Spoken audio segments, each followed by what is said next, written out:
Obrigado pela Eu que agradeço. primeiro, Imagina né? a gentileza.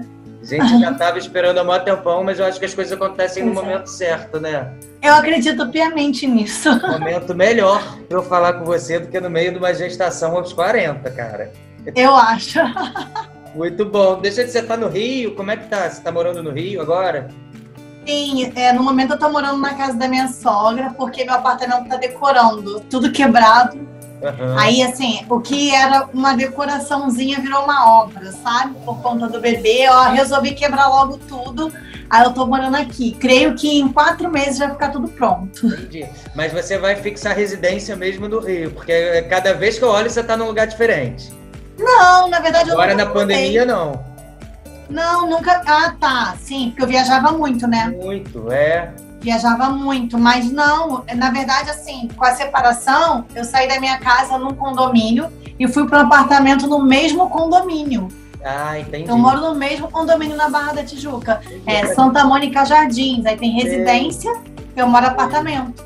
Sei. Cara, eu sou muito conservador com essas coisas de casa, eu sou sempre assim, pra que Não, eu também, duvidoso? eu também, não. Eu morava eu moro nesse condomínio, né, que eu tô morando no mesmo, há exatamente 14 anos. Ah, é bastante tempo. Eu até brinco assim, porque eu adoro o meu condomínio, assim. Eu falo, cara, o dia que eu me mudar, eu vou querer levar o condomínio. Eu aceito mudar de apartamento, mas quero mudar o condomínio. Aceito até mudar de bairro, mas quero levar a piscina, o bar da piscina, tudo que eu já eu tenho esse apego à casa também.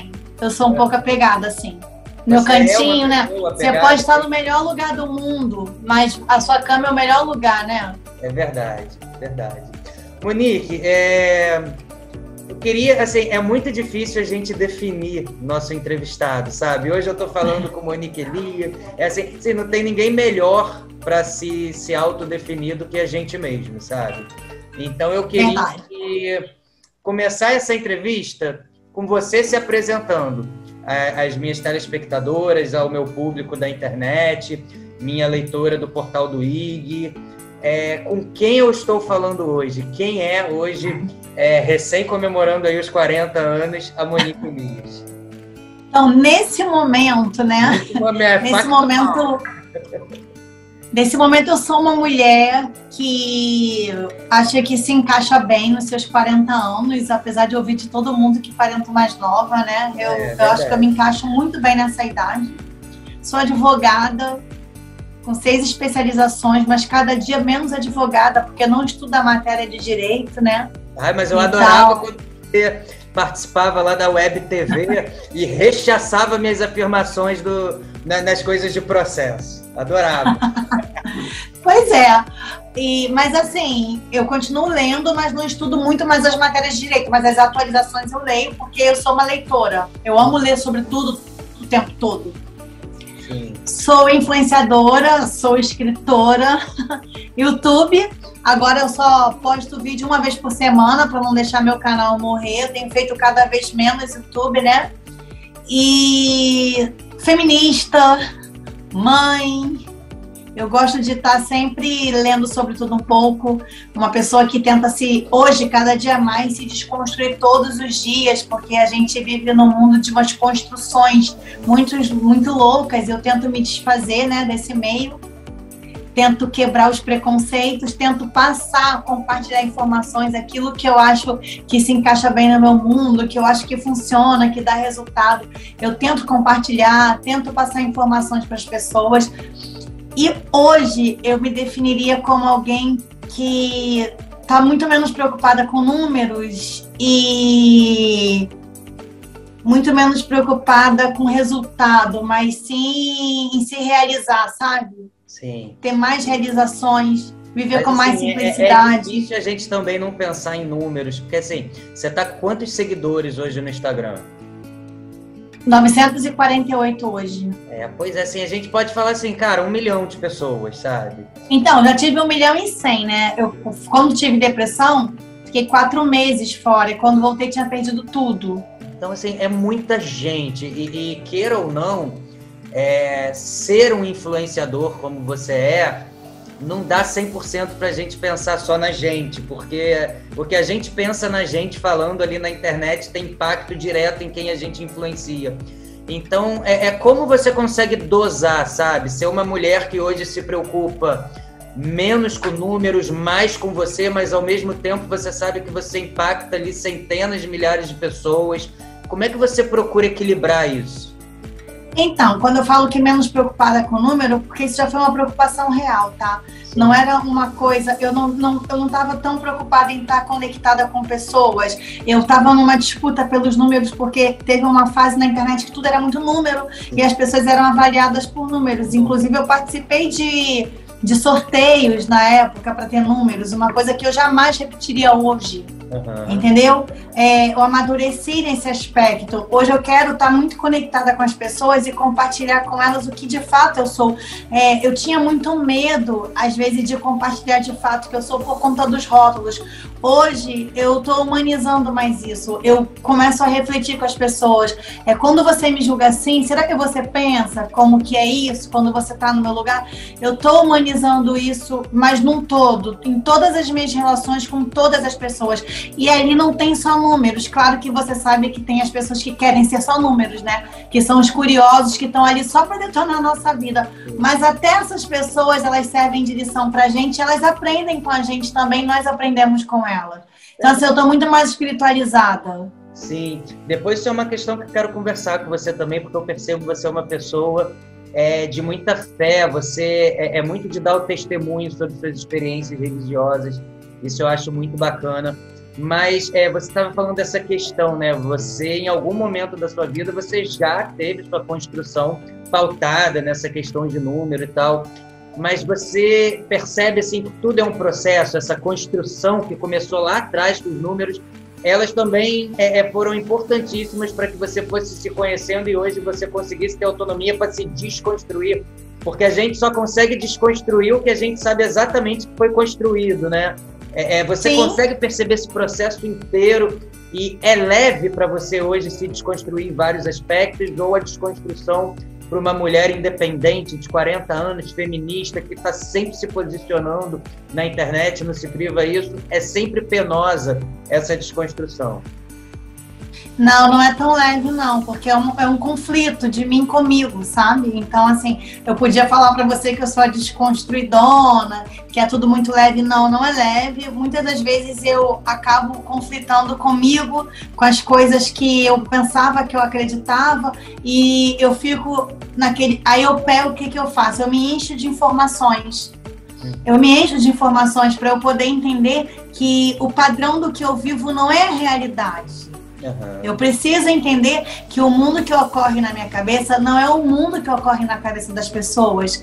E é nisso aí que é pautada a minha desconstrução. Mas que é leve, não. É um conflito diário. Eu fico conflitando o tempo todo, entendeu? Mas eu tô aqui, assim, procurando esse espaço de humildade que é difícil, né? Onde o ego tá sempre aflorado. Você sabe que não é fácil. O ego fala muito alto. Uma batalha diária. Eu vivi cercada de muito glamour, entendeu? Então, assim, é difícil demais. Não é simples como parece, mas eu acredito que, assim, de 100% eu devo ter conseguido 5, mas eu chego lá. Eu vou chegar lá.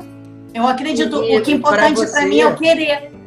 Como é o teu processo de, digamos assim, vulgarmente falando, desconflitar a sua cabeça? Quando você vê que você entrou ali num conflito com você mesma, você costuma buscar no coletivo uma forma de se resolver, seja uma terapia, uma conversa com uma amiga, ou você tem um processo totalmente independente seu, de repente se retirar, fazer uma meditação e conseguir entender alguma coisa que está te incomodando? Como é que é esse teu processo Eu faço de tudo um pouco.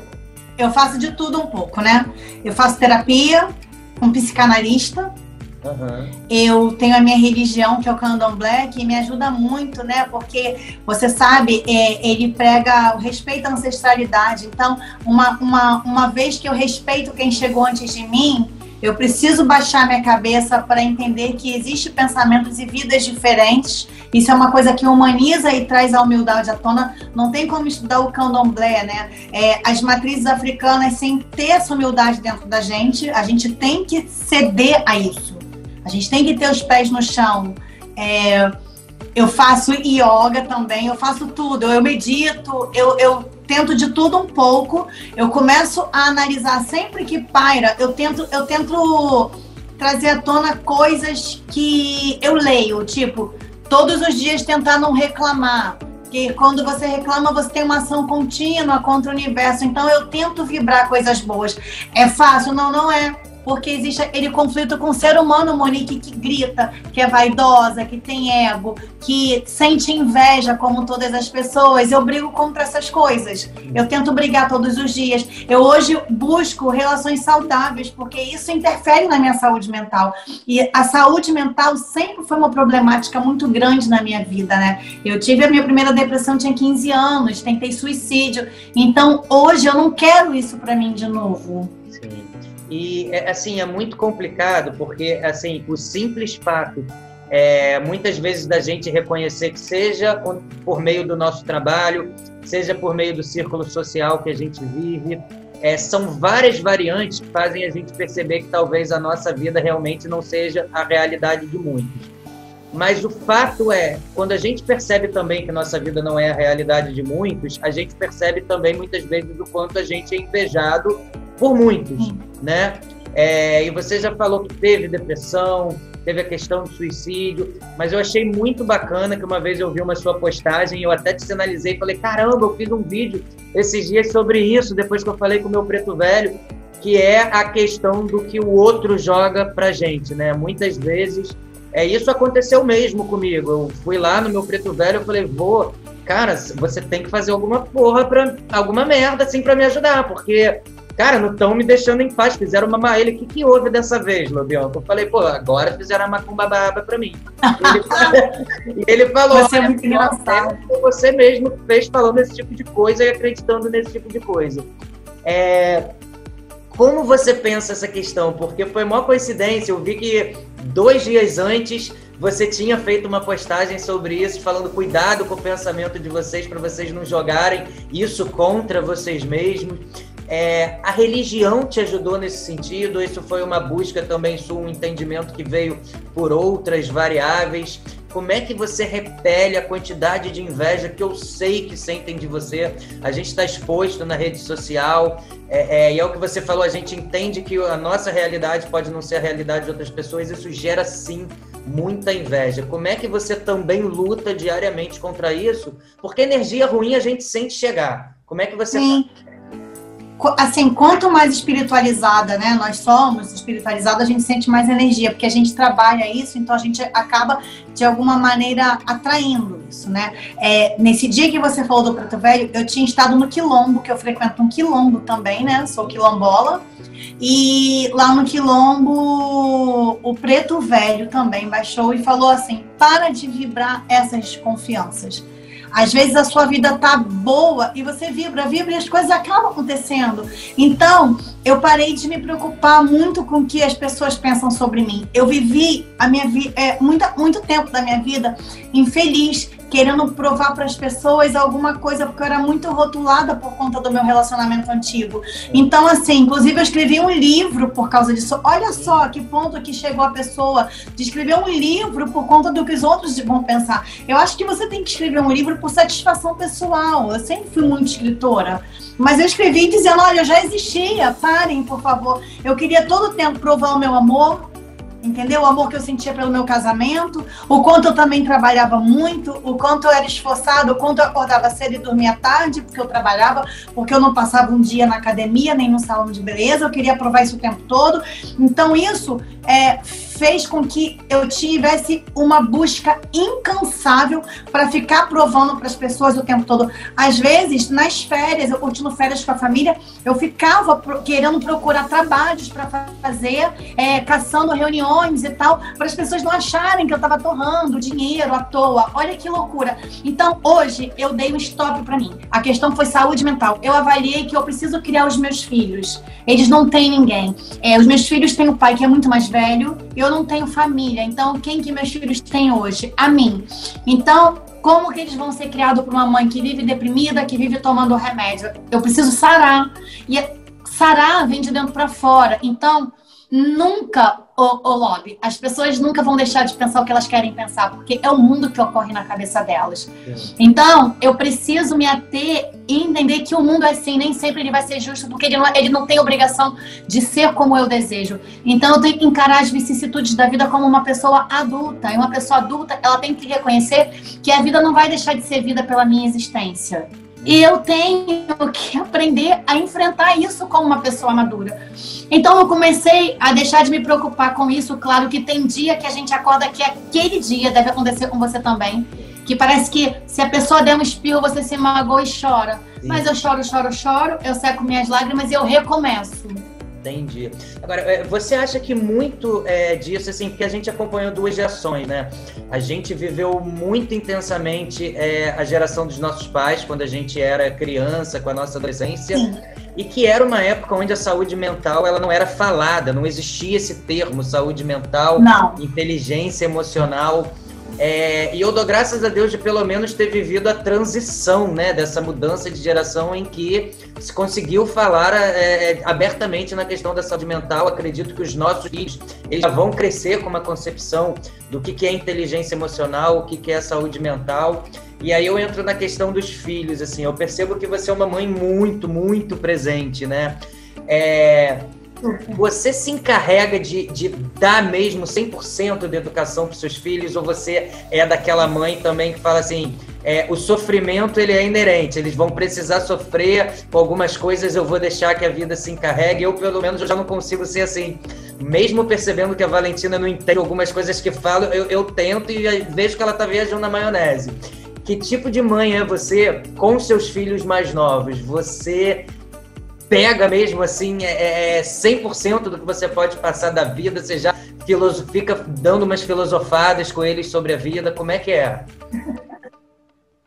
Então, eu sou uma mãe super raiz, né? A moda antiga, porque eu não tive mãe que me criasse, então eu não tive pai. Eu fui conhecer meu pai, eu tinha 14 anos. Uhum. E assim, eu fui criada por uma avó materna que não me criava como uma filha. A gente tinha uma troca, ela deixava claro o tempo todo que eu tinha que fazer as coisas naquela casa para pagar o que eu comia. E ela sempre falava, se a sua mãe não te quis, eu não tenho obrigação. Então a gente não tinha um laço de afeto, de abraço, de ter aquele bolo no aniversário que eu vejo as vós fazerem. Não, eu não tive isso. Então eu procuro ser a mãe que eu não tive. Mas o meu amor, ele é de outra maneira, sabe? Eu sou super zelosa, sou a mãe que dá banho mesmo, que não usa babá para essas coisas, que cozinha, que conversa, mas eu sou a mãe que dá uns tapas brabo quando precisa, que coloca de castigo. E eu acho o sofrimento uma coisa super natural. Então eu acho que existe um lugar na gente onde o sofrimento ele deve comparecer e ficar ali, e tá tudo bem, e a pessoa tem que aprender a lidar com isso, principalmente a ouvir não. Por quê? Os meus filhos, eles têm uma condição financeira super privilegiada, muito privilegiada, e como a gente tem guarda alternada, eles moram 7 dias comigo e 7 dias com o pai. O pai é um super pai, é quase um pai avô. O pai não sabe dizer não. Então o pai não sabe dizer não. Então eu meio que faço essa parte. Quando eu preciso de um pouco de reforço, eu peço ao pai um pouco de reforço. Ele não me nega nada, porque é o super pai, o melhor pai do mundo. Então assim, ele não me nega nada. Ele fala, não, Monique, você tem razão. Ele super concorda comigo, mas eu sinto que eu sou a que mais coloca as coisas em ordem. E eu entendo muito essa parte do pai, porque ele já é muito mais velho, né? Já entendeu muito a vida. Ele tá naquela parte que ele quer curtir mais os filhos hoje, sim, né? Sim. E assim, você tem agora 4 filhos, né? É a Vitória que tá vindo. Agora vai vir a quarta, a Aurora. Aurora, isso, a Aurora, que é um nome lindo demais, é um nome de luz, Aurora, eu amo esse nome. Lindo, lindo, lindo. Mas eu queria que você falasse a diferença de idade entre os 3 hoje. Qual é a diferença? Eu já sou fã de todos, eu amo os vídeos, vou entrar nesse detalhe com você ainda. João tem 19 anos, né? O João é filho do meu primeiro casamento. Eu casei com 18 anos, fui mãe aos 22. Eu acho muito estranho olhar você, João, na internet e ver uma relação de mãe e filho. Todo mundo. Sabe? É estranho pra mim isso ainda. Todo mundo acha super estranho. Mas a nossa relação é idêntica à dos gêmeos. Vamos dar um exemplo. Ele veio passar fim de semana comigo. Eu limpo as orelhas dele, eu dou esporro pelo excesso de peso. Assim, ele fez uma live ontem, ele falou, se vocês veem minha mãe como ela me trata, vocês não acreditam o quanto ela é diferenciada. Inclusive, ele falou uma coisa que me emocionou. Ele falou assim, eu quero ter, se eu tiver uma mulher que seja 1% da minha mãe, eu não quero mais nada na vida. Porque assim, eu aprendi, não sei qual foi a parte da vida que eu sobrevivi, que eu aprendi a ser essa cuidadora. Eu cuido muito das pessoas que estão do meu lado. Então, assim, então o João, a diferença entre as 3 gravidez é que com o João, a gente teve muitos momentos difíceis. Por quê? Eu me separei do pai dele, eu era muito agredida pelo pai dele, né? O pai dele me batia a qualquer hora, por qualquer razão. Então, assim, eu não sabia lidar, porque eu casei... eu me casei com 18, comecei a namorar com 16 com ele. Foi meu primeiro namorado. E me separei com 24. E assim, pra me separar foi muito difícil, porque eu me separei. E pra me divorciar foi mais ainda. Ele ficou 5 anos andando atrás de mim na rua, mas andando mesmo. Vamos dar um exemplo, que eu pegasse uma bolsa agora e saísse daqui e fosse na feira comprar uma laranja. Ele estaria na barraca da laranja. Caramba. Aí se eu saísse daqui pra ir na padaria comprar um pão, ele estava no pão. Ele largou tudo pra andar atrás de mim por 5 anos. Chegou ao ponto dos rins pararem. E quando ele chegou no hospital, ele tinha perdido um rim e o outro ele ficou hemodializando e ele hemodializou até morrer. Ele morreu andando atrás de mim. Depois de mim, ele não teve outra mulher. Nossa, era uma obsessão. Era uma paixão muito louca. E como é que... Exatamente. O médico disse que era uma obsessão. Tudo. Pois é, aí nisso, eu conheço o pai dos meus filhos, depois de muitos anos. Aí a gente namora há muito tempo, casa... Aí depois eu não queria mais ser mãe, aí ele me convenceu numa terapia de casal, que ele queria muito ser pai de alguém naquela época e tal. Aí eu aceito ser mãe, aí vem os gêmeos. Foi bem diferente, porque eu tinha essa estabilidade familiar, não tinha brigas, entendeu? Ele adotou o João. Diferentes, né? Completamente. O João é filho legítimo dele, então assim... nós todos estávamos entrosados, né? Muito entrosados. O João hoje é o braço direito dele no trabalho. Ele não abre mais nenhuma reunião sem o João trabalha com ele. Então, assim, ali eu estava em paz, não tinha aquelas turbulências do primeiro casamento, entendeu? E agora, qual foi a surpresa? Eu estava vindo de uma depressão muito ruim e com trombose, né? Porque eu estava bem adoentada, sem poder levantar da cama. Eu e o Matheus, a gente assumiu um relacionamento logo após minha separação, que deu maior confusão na minha vida. Graças a Deus, agora tá tudo tranquilo, porque eu e o meu ex-marido, nós sentamos para conversar e nós entendemos que nós dois funcionamos juntos, na vida e nos negócios. Então, assim, a gente entendeu que a gente dá certo juntos. Então, a gente, assim, nós estamos tão amigos que é assustador. A gente sai para jantar com as crianças, a gente se dá super bem. E parece porque que eu acredito que no auge da separação... Né? Parece que isso incomoda. Sim, as pessoas não entendem. A gente vive numa sociedade que tem tantos casamentos que terminam em meio a brigas e tal, que quando as pessoas olham um ex-casal que se dão bem, que estão ali entrosados, ou desconfiam, né? Tem alguma coisa errada, ou acham que não é normal, né? Isso me assusta às vezes, sabe? Alessandro, ele é muito gente boa. Sabe o que aconteceu? Ele, logo que eu assumi meu relacionamento com o Matheus, ele acabou sendo cercado de muita gente que não prestava naquele momento. A sorte é que ele se deu conta disso, ninguém precisou sinalizar. Ele ficou cercado de pessoas que queriam o meu mal, e essas pessoas começaram a envenenar ele de uma maneira. Quando ele viu, ele explodiu. Primeiro, estava vulnerável, tem uma idade vulnerável. Tem a questão que a gente acabou de conversar do ego. Sempre no relacionamento tem alguém que gosta mais quando perde. Então, é uma coisa que não adianta a gente querer julgar. Eu, graças a Deus, eu tive o meu tempo de espera, porque eu sei que o amor é uma coisa que vence. Sim. E eu conheço o coração do pai dos meus filhos, sabe? Então, assim, graças a Deus, hoje a gente está numa paz, ele com as namoradas dele, ele me conta da vida dele, a gente é amigo e a gente decidiu o que vai ser. Se vier uma pessoa de fora fazer o que fez antes, não vai acontecer mais, a gente precisa estar unido, porque a gente tem um bem comum muito grande, que são esses 3 filhos, e precisa dar certo. Sim. E eu e o Matheus, a gente, no meio da discussão do meu divórcio, a gente tinha se separado. Não que a gente tinha se separado. Eu decidi me separar porque eu não estava bem mentalmente para estar numa relação. E quando o divórcio é uma coisa muito grande, você tem que estar bem para poder resolver essas coisas. E eu tinha muita coisa para ler, muito contrato para assinar. Eu não estava bem para me dedicar. Eu não sei fazer nada que não seja por inteiro. Eu sou muito intensa nas minhas relações, seja elas quais forem. Então, assim, eu dei esse tempo para lá. Na semana do Dia das Mães, a gente volta a se aproximar, porque eu já estava bem, tinha assinado o divórcio e tal. Nisso, eu acho que eu me senti assim, eu assinei o divórcio, eu tô separada para viver, sabe? Na minha cabeça. E o pai dos meus filhos já estava até morando com uma outra pessoa há 5 meses, eu estava bem da cabeça. Uhum. E aí, quando a gente se aproxima, a primeira vez que a gente sai, eu pego e engravido. Eu descobri logo de início, porque minha menstruação é certinha. Você esperava ser mãe? Assim, eu não esperava, mas eu também... Não, eu não esperava, mas eu também não preveni, né? Mas foi algo que mas eu não achava que uma mulher da minha idade... Foi algo que te assustou muito, essa gestação? De início, assim? Me assustou pelo seguinte... Por que me assustou? Eu não queria, mais uma vez, pensando no que as pessoas iam falar. Presta atenção. Eu não queria que as pessoas validassem minha relação assim. Eles estão juntos porque ela tá grávida. Peraí, só um minuto. Ô, Bolota, Mel, eu não queria que as pessoas validassem. A gente tá junto porque a gente se gosta. Senão a gente não tinha ficado muito tempo longe e junto.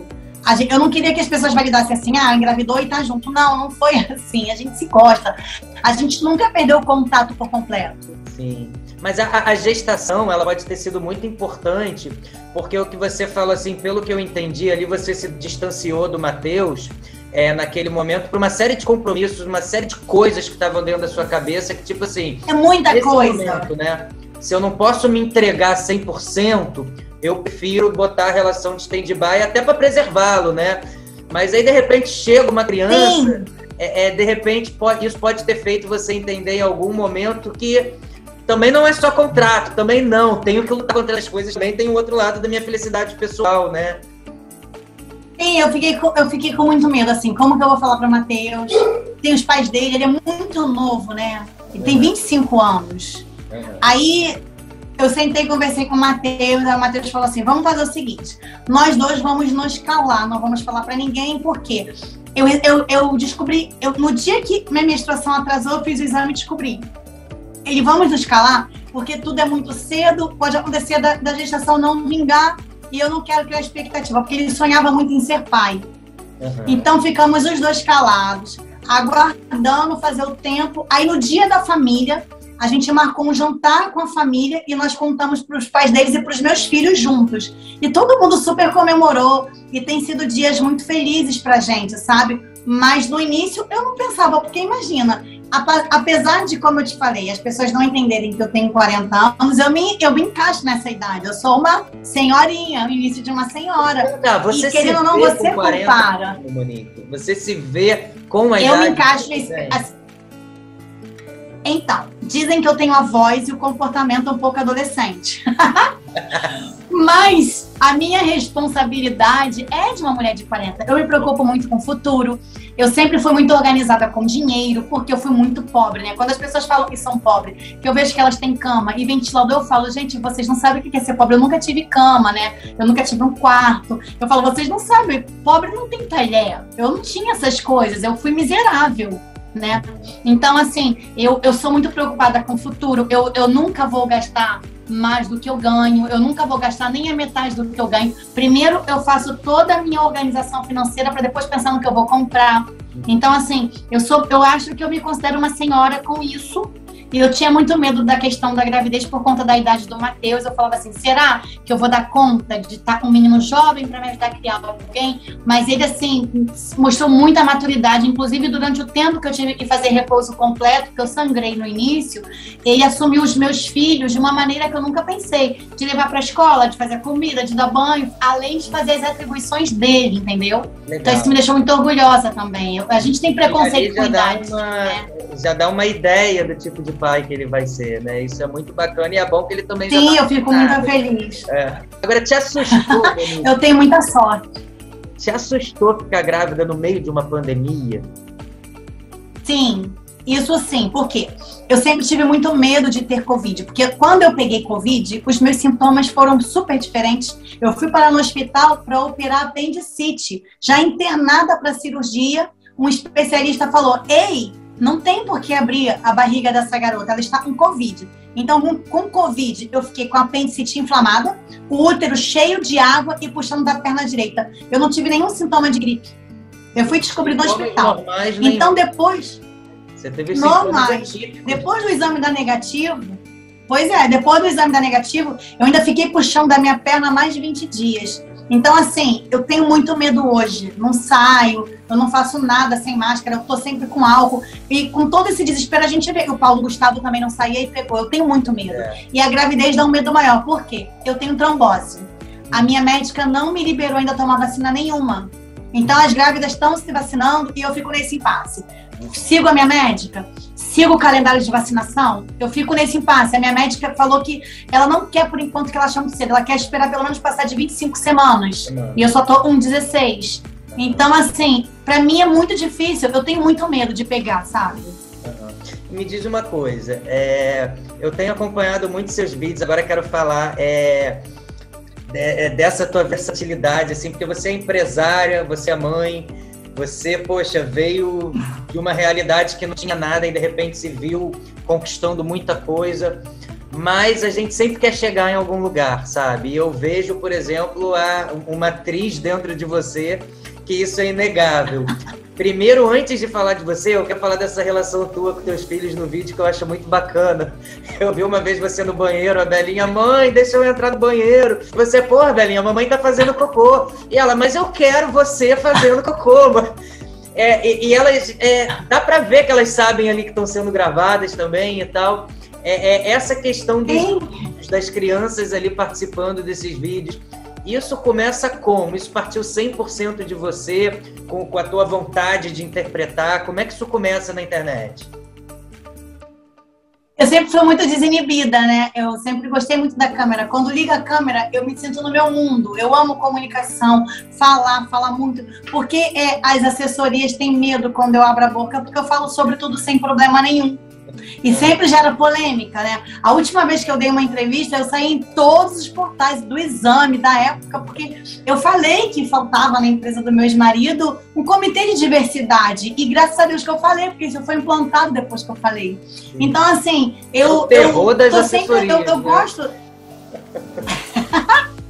Exato, mas eu gosto muito dessa transparência de poder ser eu, de saber o meu lugar no mundo e não ter medo. Eu acho isso legal em mim. Eu tô falando de mim, né? Eu acho isso legal em mim. E, assim, eu gosto muito de estar no entretenimento, falando com as pessoas, de brincar. Eu, por mim, eu faria muito mais. É que a internet, hoje, a gente não sabe como que ela vai reagir e tem um ônus muito grande que acaba com a saúde mental, né? Então, assim, mas por mim eu faria muito mais. Eu abriria um espaço muito maior para passar muito mais a minha vida, sabe? Eu seria um Carlinhos Maia, falava de tudo, mas eu sei que para mim não dá, até porque eu sou muito mais julgada. Eu não sei porque, eu acho que a internet tem as pessoas que elas escolhem para massacrar, e eu acho que eu tô nesse rol do massacre, porque tudo que eu faço parece que tem um peso maior. Mas, assim, eu, por exemplo, eu curto muito os seus vídeos. Esses dias eu tava vendo os vídeos dos signos, né, que você tava fazendo, e é muito bacana porque nos vídeos que você faz, você não se coloca só num personagem. Assim como esse dos signos, eu já vi vários vídeos que você faz tendo reações adversas dentro da mesma situação, né? A exemplo dos signos. Então, assim, isso mostra uma versatilidade na sua forma de interpretar. Você pensa em cair de cabeça nessa carreira de atriz? Porque apesar de você falar que a internet escolhe algumas pessoas, eu já te vejo com o seu lugar ali na internet, com seus vídeos ali no Instagram, YouTube, mas eu ainda vejo um potencial muito grande dentro de você, e também, assim, a vontade de atuar, para mim, quando a gente olha seu vídeo, é uma coisa que às vezes ultrapassa também sua vontade, porque isso vem de uma vocação, né? Às vezes a gente acha que é só uma vontade, mas a internet não me escolheu. Mas tem uma vocação que, se a gente não fizer aquilo, a gente também não vai ser 100% feliz, né? Então, eu queria saber de verdade quem é a Monique hoje com a vontade de atuar. Você interpreta isso como uma vocação ou como uma maneira de ser sua, um jeito de ser, da comunicação? Porque eu vejo mais como uma vocação mesmo. Mas eu estou enganado? Pode ser vocação, pode ser uma maneira de ser. Eu acho que eu tenho muita ligação com esse negócio do artista, né? Eu já fui a enfermeira de hospital de pessoas com câncer, fazendo a palhacinha do câncer e tal. Eu acho que é uma mistura de tudo isso e aquela vontade também de não estar realizada por 100% se isso não acontecer. Mas o que eu estava falando para a assessoria no dia que eu fui entrevistada, eu acho que eu me vejo mais sendo um programa, sabe? Não precisa ser necessariamente uma TV aberta ou fechada. Eu acho que isso deveria acontecer, mas também tem aquele espaço que, se não acontecer, não tem problema. Obviamente que eu vou correr atrás, eu vou estudar para isso. Eu não acredito em nada sem preparo, só por vocação. Eu acho que a gente tem que treinar habilidades. Toda habilidade merece ser treinada. Então, assim, eu não acho que dá para acontecer do nada. Mas, assim, se acontecer, eu tô de braços abertos. Eu quero estar preparada. Eu acabei de fazer um curso agora, que foi bem pequenininho, né? De 3 dias, e eu super gostei, porque lá eu pude fazer várias coisas. Interpretação, já sou atriz formada, né? Sou formada pela escola do Wolf Maia e pela Cal também. Então, assim, eu sempre... As duas. Eu fiz várias na Cal, eu fiz vários cursos abertos e livres, mas tem vários, e no Wolf eu me formei. Mas, assim, eu tô sempre aberta para essas coisas. Precisa acontecer. Junto com a assessoria, a gente está estudando uma maneira. Claro que eu tenho que estar preparada, respeitar os meus limites, não pode ser de qualquer maneira, mas assim, eu tô super aberta. Quando a gente está preparado também, esse momento de acontecer, ele pode ser a qualquer momento, né? Uma linha muito tênue, assim. Pode ser amanhã, pode ser daqui a 10 anos, mas pode ser daqui a uma semana, pode ser daqui a 3 horas que o teu telefone toca. Então, acho que isso que você falou é o principal, a gente estar preparado, né? Mas a questão da que você estava falando... Sim, porque... programa. Você estava falando da questão de um programa também, o programa ele não te tira esse lado de atriz, né? Porque dentro de um programa podem ter vários quadros. Então, poderia ter uns quadros. Sim. Você tem algum legal. projeto? No curso... Então, a gente está pensando em alguma coisa. No curso que eu fiz, o professor, né, o mentor, ele falou que as pessoas estão muito imediatistas por conta da internet, né? Que estão um pouco fora de moda esse negócio dos quadros nos programas. Eu não concordo com isso. Também não. Eu acho que é super versátil esse movimento de eu estar aqui sendo a Monique, depois eu estar ali sendo outra Monique. Eu acho que isso tem uma identidade com vários públicos. Eu acho que isso enriquece o programa. Eu ainda sou muito fã do tradicional e do clássico. Eu sou apaixonada pela Ana Maria Braga. Eu gosto daquilo que ela faz. Apesar das pessoas dizerem que isso é ultrapassado, não concordo também com isso. Não. Eu gosto daquela questão dela cozinhar, porque eu amo cozinhar. Eu gosto daquilo dela dar uma palavra que transforma a vida das pessoas. Isso é uma coisa que fala comigo, porque é muito bom melhorar o dia do outro. Isso é uma coisa que eu gosto de fazer. Eu gosto dos conhecimentos gerais que ela tem. Qualquer assunto que é pauta, a mulher discute com uma naturalidade, uma nobreza, uma humildade. Eu gosto disso. Eu gosto desse movimento, sabe? Então, ela é uma pessoa que eu admiro muito dentro desse ramo, né, de apresentadores e tal. E, assim, é o desejo que eu teria, sabe? Mas precisa acontecer. Você viu a websérie que eu escrevi, que eu fiz sozinha? Eu perguntar. Como é que foi ali a websérie, a produção? Eu vi algumas cenas também. Aquela websérie, ela nasce como para você? Então, foi assim, eu tenho um quadro no meu canal que se chama Nick Me Aconselha. Uhum. E as pessoas me escrevem, eu acabo dando conselho.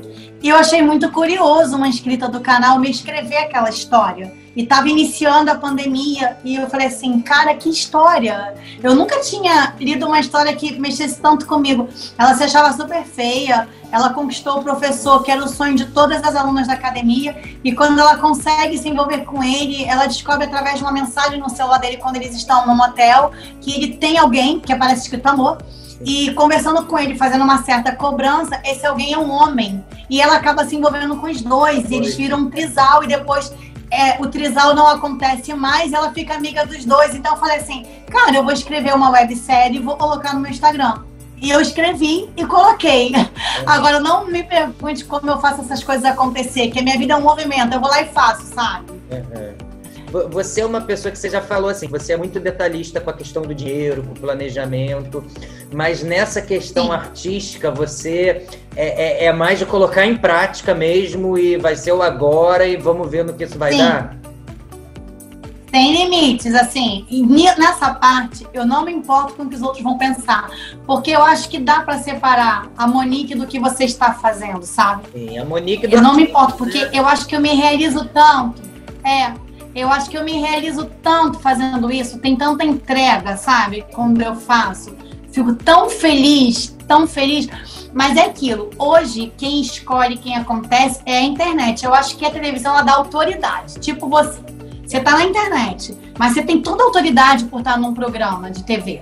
Entendi. Então, eu acho que tem que acontecer um pouco nos dois, sabe? Internet mesmo forte, né? É bem diferente. Uhum. É bem diferente. E me diz uma coisa, esses vídeos super bacanas que você faz com a tua família em casa, é você que escreve, você que pensa isso, a ideia vem também do teu filho, tudo é pensado por você?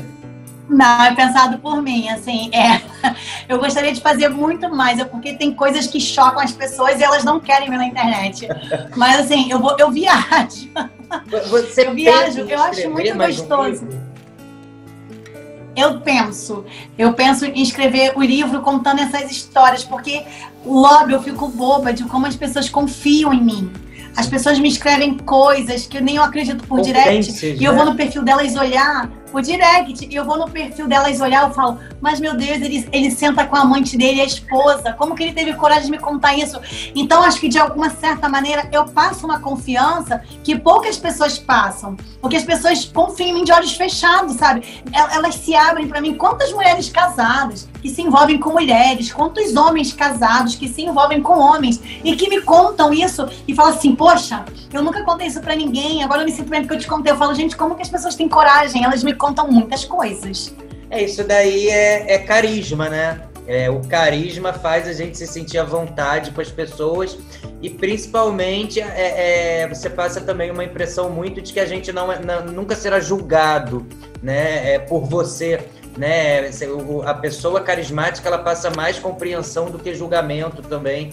Em algum aspecto isso te beneficia nessa comunicação toda que você tem na internet. Eu queria saber hoje mesmo quais são os projetos que você tem hoje para a tua vida artística. Você falou que está pensando com a tua assessoria na questão de um programa, mas tem mais alguma coisa no papel? Porque eu vejo você fazer tanta coisa que eu sei que tem. Então, existe essa inquietude que paira dentro de mim, que eu pedi essa assessoria que eu acabei de contratar para me ajudar, assim, a ter foco numa coisa só, porque, Lobby, se eu botar no papel tudo que eu quero fazer, não vai caber nessa vida, eu quero fazer tudo, e tudo com muita intensidade. Eu acho que a primeira coisa que tem que acontecer hoje é a desconstrução da Monique, esposa do fulano, porque as pessoas não conseguem se desligar desse passado. Mas isso então, não é que isso me incomoda. Você acha que isso já não aconteceu? Não aconteceu. Não saiu uma nota minha sem o nome do meu ex. Não que isso seja algo que me incomode, mas incomoda a minha nova história. Não é legal. Entendeu? Aí eu acho que é mais inveja, aqui outra coisa. Do que qualquer outra coisa. Porque eu não sei. Eu, particularmente, depois que eu li teu livro... Eu não sei. Ali já veio, por mais que você ache que a escrita daquele livro foi de uma motivação de uma satisfação que você não tinha que dar para ninguém, quando eu terminei de ler aquele teu livro, ali já, para mim, já desconstruiu também qualquer outra coisa, sabe? Mas... será que realmente há ainda isso muito engessado ou isso não é uma percepção sua? Porque eu te olho hoje nas redes sociais, para mim isso já é tão passado, sabe? Pode ser também uma percepção minha. Mas imagina, até a nota para falar da minha gravidez saiu a ex-mulher do dono da Embeleze. Então você e acha assim, que, eu não acho que a minha gravidez tem a ver com isso. É quebrar essa referência. Seria isso. Sim, eu conversei isso com a assessoria. Que mas você percebe que isso é uma coisa que não depende de você também? Que você esperar uma coisa que não depende de você também. Porque isso não depende de você, né, cara? Pode ser. É uma merda. Eu acho que isso é reflexo da sociedade. Sim. Eu acho que isso é reflexo da sociedade. Eu acho que quando você, assim, posta isso num portal, ex-mulher não sei do que, já vem aquela coisa que vende, a menina nova que dá o golpe em alguém. Eu acho que isso vende muito. Então eu acho que a ideia é... No final de tudo, você não acha que isso é uma referência machista, de uma sociedade extremamente machista? Sim, com certeza. E a pessoa que... Sim, e a pessoa que posta, ela nem tem culpa disso, porque ela também precisa sobreviver. O que vende, e não tô dizendo que tá errado, mas eu quero tentar desconstruir. Talvez isso não dependa de mim, talvez seja um trabalho impossível. E eu pretendo continuar estudando, mostrando na minha rede social, talvez do que eu sou capaz, e quem sabe acontece alguma coisa diferente. Os projetos são esses, entendeu? Fazer um projeto, sentar com a assessoria, criar alguma coisa, fazer umas colaborações para me fortalecer na internet, porque a gente sozinho não vai a lugar nenhum. Então a gente já estuda umas colaborações, né? Porque tem muitos assessorados, para ver como que esse minha retomada e tal. E eu te agradeço por essa entrevista, porque isso também é uma forma de poder falar um pouco sobre isso. Eu sou muito grata a todo mundo, eu não esqueço nunca, tá? As mãos que são estendidas para mim, nunca. Você pensa em TV, assim, novela? Eu penso.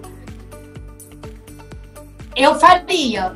Eu abri mão de uma oportunidade no meio da pandemia na Record, porque eu descobri o Covid, assim, 2 dias antes, eu tinha que fazer, já tava tudo certo. Droga. Aí eu falei assim, caraca, então, mas é aquilo que você falou, não era a hora, não era pra ser. As coisas acontecem na hora certa. Entendeu? Assim. Eu ia fazer uma das esposas do rei na novela, já tava tudo certo eu só ia fazer o teste de Covid. Eu me enquadrava no perfil. Às vezes, algumas coisas saem do nosso caminho para outras melhores entrarem, né? A gente tem que acreditar nisso. Pode ser isso. Eu vou ficar esperando essas coisas melhores. Agora me diz uma coisa, eu achei bem legal, porque logo no início da nossa entrevista, uma das primeiras definições que você deu, você se autodefiniu, foi a questão do feminismo, né? E eu vejo isso cada vez mais necessário hoje, porque é aquela coisa assim também, não basta ser feminista, é necessário também falar que é feminista, e é a mesma coisa do não basta não ser racista, é preciso ser antirracista, principalmente porque, como você falou, nossas referências, elas ainda são porcamente ligadas a referências masculinas, né? Como é que você está percebendo a sociedade hoje? Você acha que a gente realmente está caminhando para uma mudança? Ou você acha que a gente só está... Quando eu digo mudança, é a mentalidade mesmo das pessoas? Ou você só acha que hoje as mulheres têm apenas um mecanismo maior de denunciar, mas o pensamento ainda continua machista? Porque eu sempre vejo assim, um resultado muito bacana, uma mulher chega, consegue denunciar, aquilo vira um exemplo, mas daqui a pouco aparece um babaca de novo batendo numa mulher, como o caso agora do DJ Ives. Você percebe uma mudança de fato mental nas pessoas, ou você só acha que hoje a mulher tem mais mecanismos para denunciar? Então, primeiro, eu acho que essa mudança tinha que vir das mulheres, e ela acontece em pequena escala, mas ela acontece. Porque eu perdi muitas seguidoras, mulheres, quando me declarei feminista, e eu falei, bom, vai ser um desafio para mim, mas eu vou encher o meu perfil de informações com relação ao feminismo. Por quê? As mulheres em si, elas não se dão conta do quanto o patriarcado ele afeta a vida delas e do quanto elas fazem parte dessa construção que é o machismo. Então, assim, elas são extremamente machistas e elas não se consideram. E elas acham que as feministas são mais chatas. Por quê? Ela considera o feminismo o contrário do machismo, que não acontece. Elas não sabem o que significa o feminismo. E hoje, inclusive, eu explico no meu perfil lá o feminismo, que não tem nada a ver com o feminismo, porque o machismo, ele é uma construção social. O problema das pessoas é a falta de informação. Você vai falar assim, o machismo é uma construção social. As pessoas não sabem o que é uma sociedade, sinto muito. As pessoas não sabem o que é uma construção social. Então é muito difícil ter essa linguagem na internet. As postagens que eu tenho menos engajamento é quando eu dou informação clara e precisa, quando eu pontuo alguma coisa que eu considero relevante para a sociedade e que soma para a construção de uma sociedade justa. Então, eu fico assim, todos os dias eu paro e falo, gente, como que eu vou falar numa linguagem mais simples, menos rebuscada, para acessar? Eu quero que a mulher de casa acesse essa informação, que quando ela vier me julgar, ela entenda que eu não sou diferente dela e nem sou mal eu só fiz uma escolha diferente e que ela precisa ser minha irmã independente disso, porque nós fomos segregadas. Eu quero que ela entenda que ela precisa me apoiar. Por quê? O machismo é uma construção social, ou seja, ele não precisa do outro homem para ser apoiado para ele acontecer. Ele já acontece na vida do homem e da mulher. O feminismo não, ele só acontece quando tem um movimento de mulheres unidas. Por quê? Se eu chegar sozinha hoje na delegacia e denunciar você, as pessoas vão fazer pouco caso. Agora, se através de mim vira a Juliana, a Fabiana, a Carla, a Juliette, você toma seu cuidado. Sim. Porque o feminismo ele acontece, o movimento acontece em conjunto.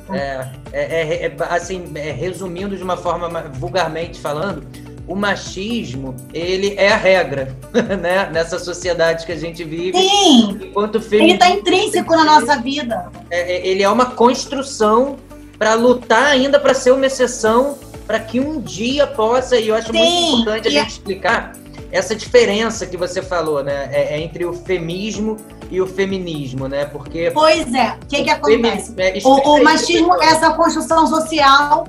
o machismo é essa construção social onde os homens acham que estão em lugar de... Eles estão acima das mulheres, né? E se você analisar, isso está na nossa vida. É intrínseco. Nos brinquedos, as mulheres ganham panelinha, as mulheres estão em posição de cuidadora, boneca. Os homens ganham aviões, eles podem sonhar mais e a gente não se dá conta disso. O feminismo não é uma construção, é um movimento que luta por direitos e igualdade. Agora, o feminismo, que às vezes as pessoas veem isso, né? Ah, mas e quando a mulher quer ser maior que o homem? E quando a mulher diz que odeia o homem? E quando ela agride o homem? Isso é o feminismo, isso é o contrário do machismo. Sim. O feminismo é igualzinho ao machismo, é uma construção. As mulheres, vendo que os homens atuavam assim, elas começam a atuar igual. E não é assim que se constrói uma sociedade justa. Uma sociedade justa não acontece com briga, sabe? Porque a maioria é boa. O feminismo que você está explicando para o pessoal, que o feminismo não quer ser mais do que o homem, como o machismo é mais que as mulheres. Ela quer apenas as mesmas condições, né? As mesmas condições, respeitando as diferenças. Porque quando o presidente fala assim, o Bolsonaro, né? Quando ele me dá desgosto, que ele fala assim, ah, mas mulher menstrua, mulher não sei o quê. Pelo amor de Deus, a gente precisa respeitar as diferenças. Sim. São diferenças biológicas, hormonais, a gente não tem culpa de ter nascido mulher. Mas se a gente desempenha a mesma função, se a gente dá o mesmo resultado, por que o nosso salário tem que ser menor? Se o trabalho de uma mulher, Rob, não acaba, ela chega em casa, ela cuida dos filhos, ela cozinha. Eu não digo todas, eu tô falando de mim, entendeu? Eu faço tudo isso e eu não acho que eu sou menor que alguém e nem maior.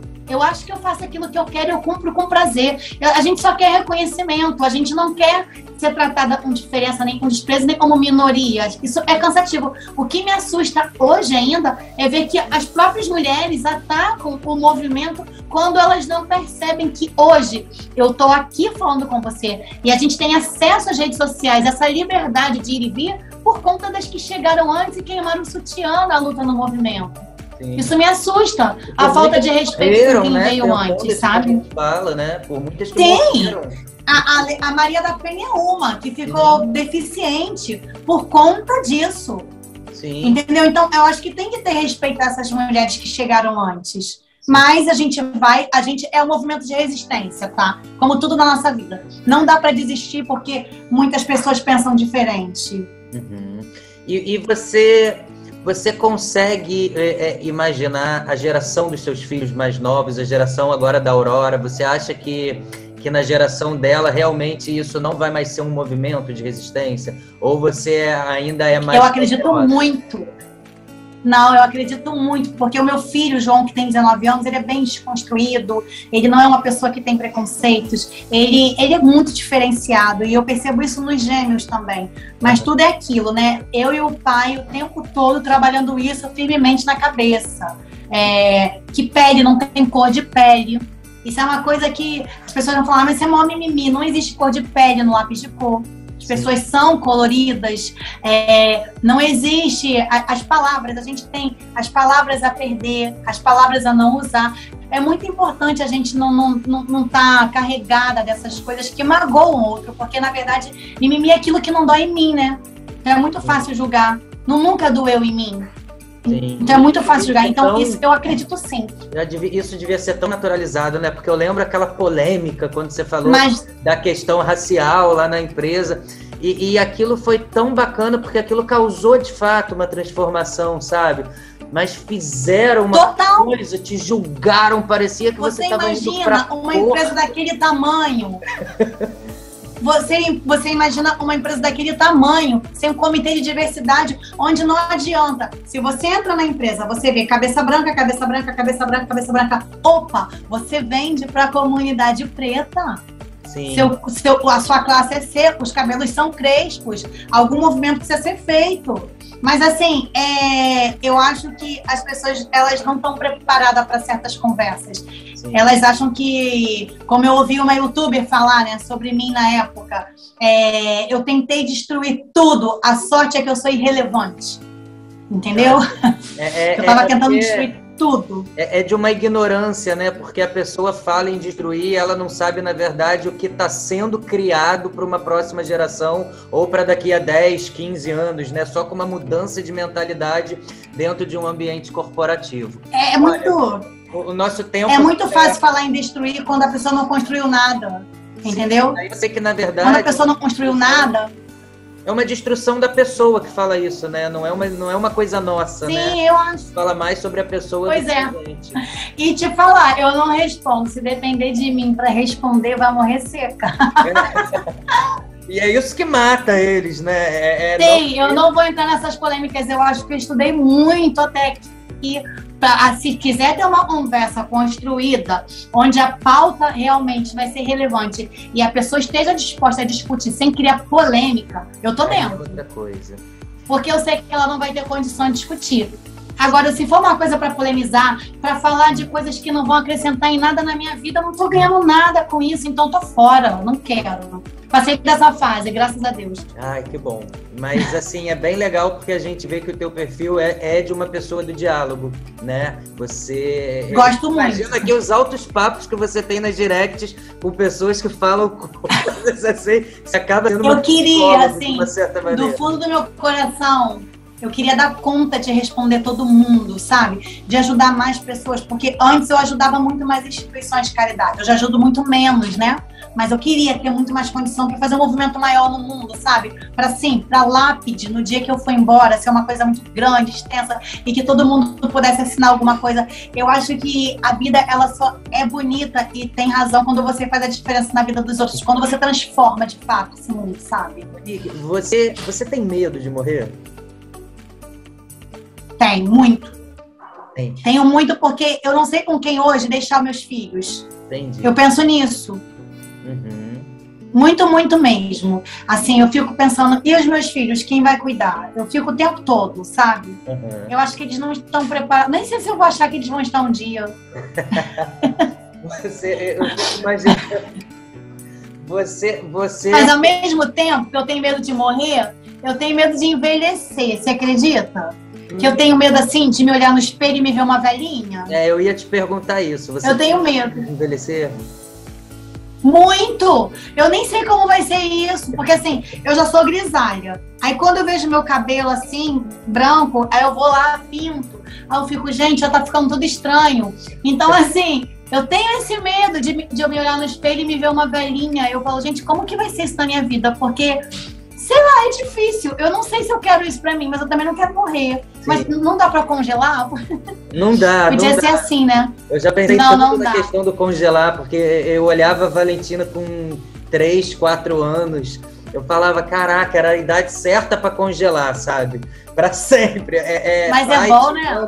Meu amorzinho, essa idade dela. Ai, mas é muito bom. É a idade mais objetivo, né? Do ser humano, mas infelizmente não tem como congelar, né? Olha só, a gente está indo para o final da entrevista. Eu queria fazer aquele bate-bola contigo. Eu vou falar algumas palavras para você e eu queria que você me respondesse as primeiras coisas que vierem à sua cabeça, tá? De forma rápida mesmo no reflexo. Amor. Meus filhos.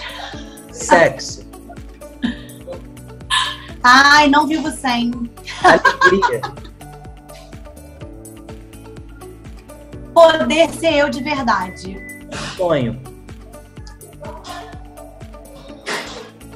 tantos para realizar, sabe? Muitos. Tristeza. Tristeza. Não ter podido aproveitar o meu pai. Na hora que tudo ficou bom, ele foi assassinado. Arrependimento. De não ter conseguido, na época, ter terminado a conversa com meu ex-marido. Porque eu amo muito ele é meu amigo. Perdão, eu aprendi na prática. Eu não sabia perdoar.